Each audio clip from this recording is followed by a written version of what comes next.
Shit. Damn.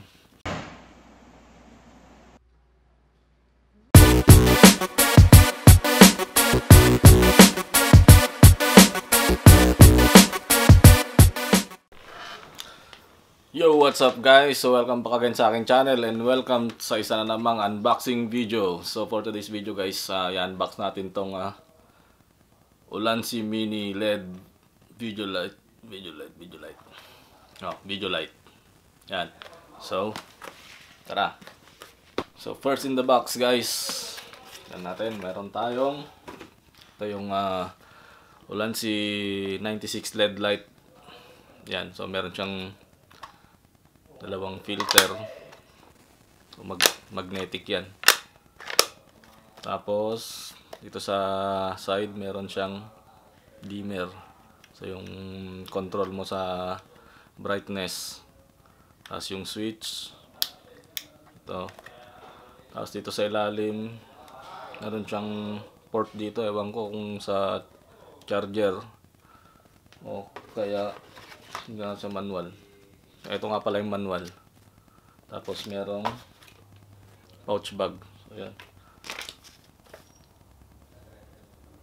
So hindi nilagay dito sa manual kung saan gagamitin tong port na to. Siguro sa charger. Kasi ito pwede mong gamitan ng mga Nokia batteries like BP-4L na battery. Yung mga ginagamit natin sa Nokia cellphone. So hindi ako order nun. Kalimutan ko na pwede pala sa ganun. Pero meron akong battery dito. Subukan natin. Yung AA. Try natin kung gana to.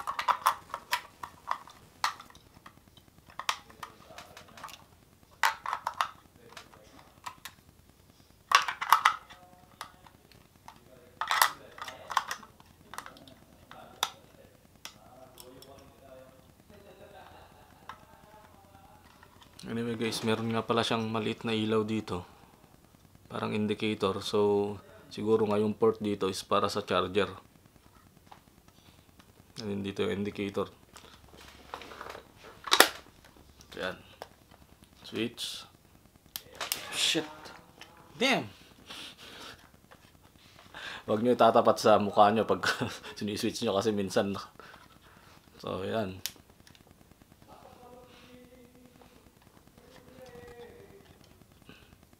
Ito yung dimmer.